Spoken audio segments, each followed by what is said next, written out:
Welcome to Chapter 9. Lesson we are doing today is Lesson 9-1, Patterns and Graphs. And this is our introduction into functions, function rules, graphing functions, which is actually some pretty heavy-duty algebra. So I'm actually very excited for you all to be learning this. But for today, our main focus is going to be on graphing. And we see that our topic is choosing scales and intervals. What are scales and intervals? Basically, scales and intervals are when we are graphing something, we have lines on our graph. And when we're graphing, each of these lines represents an interval or a number in between each of these lines. What are we counting by when we go from line to line to line to line? And our directions say graph the data in the table below. Well, if we take a look, we've got anytime you're given a data table, there's two sides to it. There's an X side and a Y side. And if you remember from our graphing, X is going across, and we have Y axis, which runs up and down. And if you look, our values for our X axis are big numbers, 100. Or I'm sorry, 200, 350, 500, so on and so forth. We can't count 1, 2, 3. Our graph would be huge. So what we need to choose is a scale or an interval.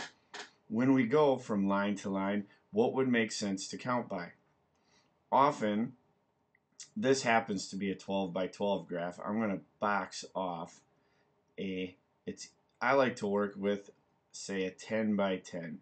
So I'm just going to kind of shave off mine there. Make it a 10 by 10. And if I look on the x-axis, I need to go from 0 to 900, somewhere near the end here. We want to space it out so that our graph fills up most of this 10 by 10 grid. And if I need to get up to 900, I could count by 90s. But if I look over here, everything seems to be a multiple of 100 or a multiple of 50, so it doesn't really make sense to count by 90s. And where I got 90 from is there's 10 lines. I need to get up to 900. 900 divided by 10 is 90, but it doesn't really make sense. So I'm going to say 100. If I count by 100s, I have 100, 200, 300, 400, so on and so forth. That would get me up to 1,000 right here at the very, very end. And it's tough to write this small, but I'm going to try. That would get me to 1,000. That makes sense. 900 is close to 1,000. I'm going to have my graph spaced out nicely on the x-axis here. So what I'm going to do is I'm not going to label every single line just because it gets so crowded. So this first line I know is 100. I'm going to skip to 200. Here's 300, but I'm not going to label it because I don't really have room. Here's 400. And I apologize for the messy handwriting. Here's 600, and here is 800. Now we have our scale or our interval for our x-axis. Now let's tackle our y-axis. Again, we have 10 lines and we're going up to 36. If I just take 36 and divide it amongst these 10 lines, I'm going to get an interval of 3.6. Doesn't really make sense with the values that we're given here. I notice an 8, a 20, and a 36. And I remember my divisibility rules, and I know a number close to 3.6, 4, is a factor of both 8, 20, 36, so I know that those will work nicely. So I'm actually going to count by 4s. Skip the first one, 4. This becomes 8. Skip the next one, 12. 16. Skip the next one, 20. 24. Skip the next one, 28. 32. And then my very, very top one, 36. Now, I have my intervals for both my x-axis, now my y and my y-axis. And what this tells us, each line is an ordered pair. So I go to, for this first one, I go to 200 on my x-axis. This tells me when I've saved $200, I have earned $8 in interest, and I put a point where those two values meet, where 8 on the y-axis meets x, or 200 on the x-axis. Then I go to my next set, 350.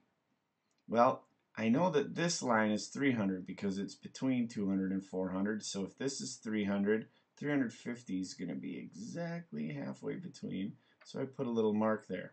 There's my 350 on my X, and I'm going up to 14. Well, I know that this is 12, this is 16, 14 is exactly in between, so it worked out nicely. So I kind of go across here till I get to halfway, and I look, I can kind of ballpark it. Here's my point. Now I have 500. Well, that one's easy. That's right here. 500 on my X. 20. Well, that was another one that worked out nicely. Here's 20. So I just kind of bop across. They meet, those 2 points meet right here. So I put a point. Now I've got 750. And again, I'm going to have to do a little bit of finagling, but here's my 700 here. Here's my 800. I know that 750 is in between, so I put a little mark. And I've got 30. Once again, here's 28. Here's 32. 30 is exactly in between those. So I'm going to kind of dotted line my way across, dotted line my way up, and voila. I have my point. And lastly, I've got 936. Here's my 900 on my X. 36 is way up here. I put my point, and voila. I can use, I don't have a ruler, but if I did, I would use my ruler and connect all my dots. And I have just graphed the data. The key, look at your X values, come up with a logical interval that's going to fill up most of your 10 by 10 grid, and look at your y-axis. Again, come up with a logical interval for your y-axis, and if you do that, your graph, you will know you have done your graph right when all of your dots can be connected by a straight line. If they can't be, you have done something wrong and you want to take another look at it. Moving on to our next example. Here we have another graph. Basically, same thing. We need to come up with an interval. So here's our X, here is our Y. X looks like it's really nicely done. All of my intervals are 100s, but I have, again, I'm going to move my graph over just so it's not quite so near the edge. I've got my 10 by 10, and again, this happens to be 12 by 12, but no big deal. I'm box off my 10 by 10. I only need to go up to 500.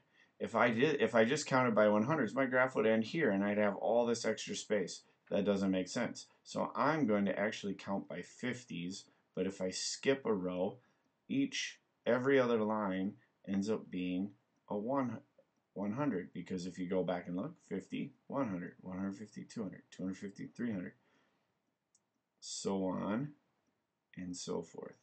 It gets me up to 500.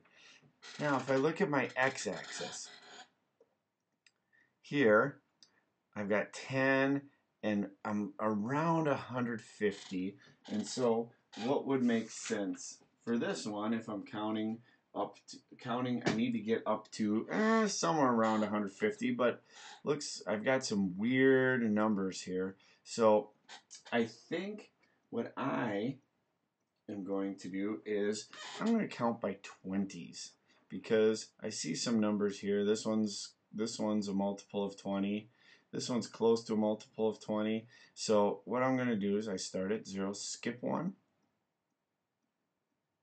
So 20, I don't write it. 40, 60, 80, 100, 120, and 100. What am I doing? I botched that up. Hold on a second. I'm erasing. Hopefully you caught my error. I will try this again. I got 80, 100. This would be not 100, but 120, 140, 160, all the way up to 180.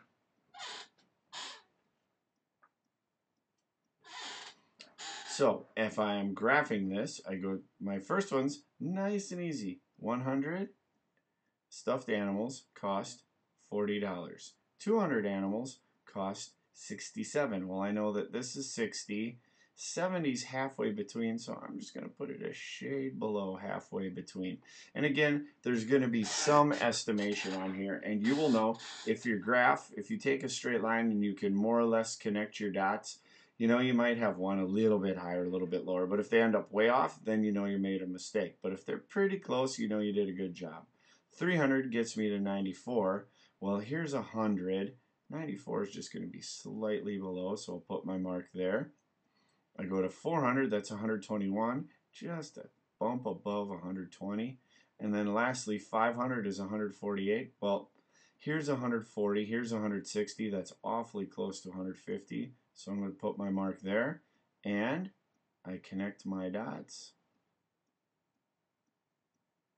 Pretty straight line, not bad, but and again, if they're connected by a straight line, you will know you have graphed it correctly. For our next example, estimating on a graph. So we have a graph below that shows the cost of different cell phone calls. The points are connected because the phone company charges for the exact amount of time a call takes. How much money does a call of 3.5 minutes cost?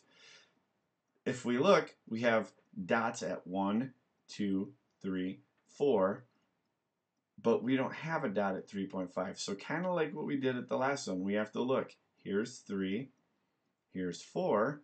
How do we put it? How do we figure it out? Well, we go up at 3.5, see where it meets our line, and then at 3.5 minutes we go across to find out the amount of money. Well, if we look, here's 1, here would be $1.50, here's $2. It's more than $1.50.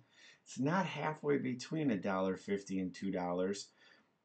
So we can say if it was halfway, it'd be $1.75. Since it's not, we can, that's supposed to be a squiggly eagles, we could estimate that at about $1.60. And again, keyword is estimate. It's not an exact. It might be $1.61. It might be $1.59. It might be $1.63 even. We're not sure. We can't get that precise with this graph.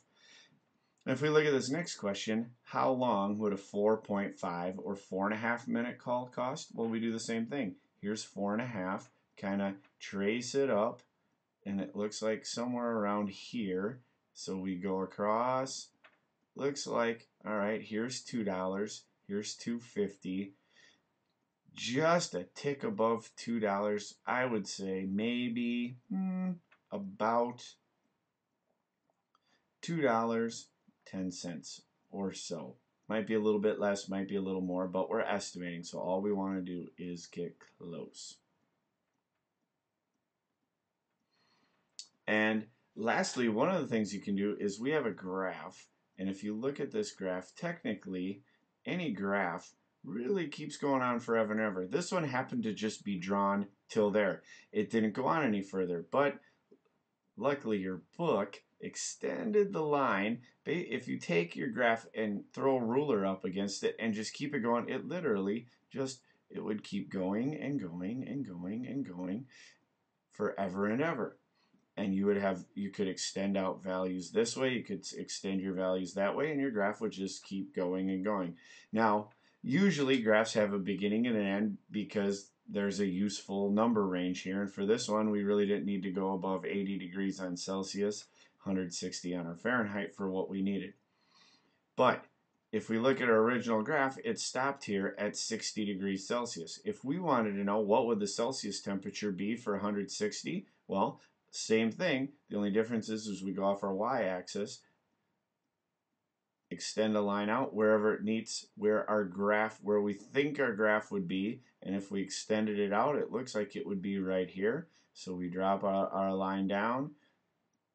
It looks like right around here, just off the 70 degree mark, because that's halfway between 70 and 80. We would say it's right around 70 degrees Celsius, maybe a smidge more.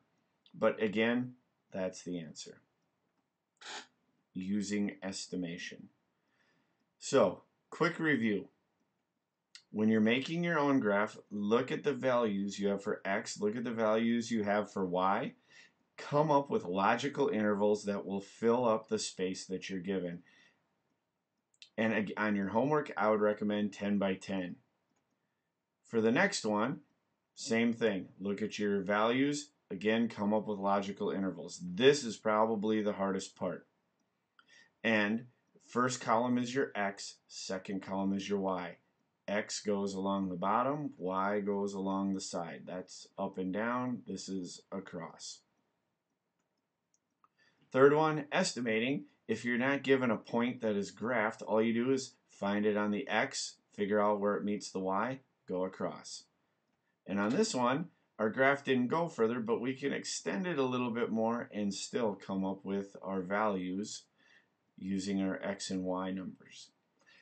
For your homework or for your practice problems, any ones you aren't sure of, go back, watch the video. You can fast forward, you can rewind, watch the example again, and then one of these examples is going to match each one of your homework problems. Watch it again, see if you can figure it out. Don't just guess, go back, watch. And the moment you've all been waiting for, here's your homework. And I'm going to move it a little bit for you because I think some of it's getting cut off. And if you look, you actually have two homework sets. There's the basic set.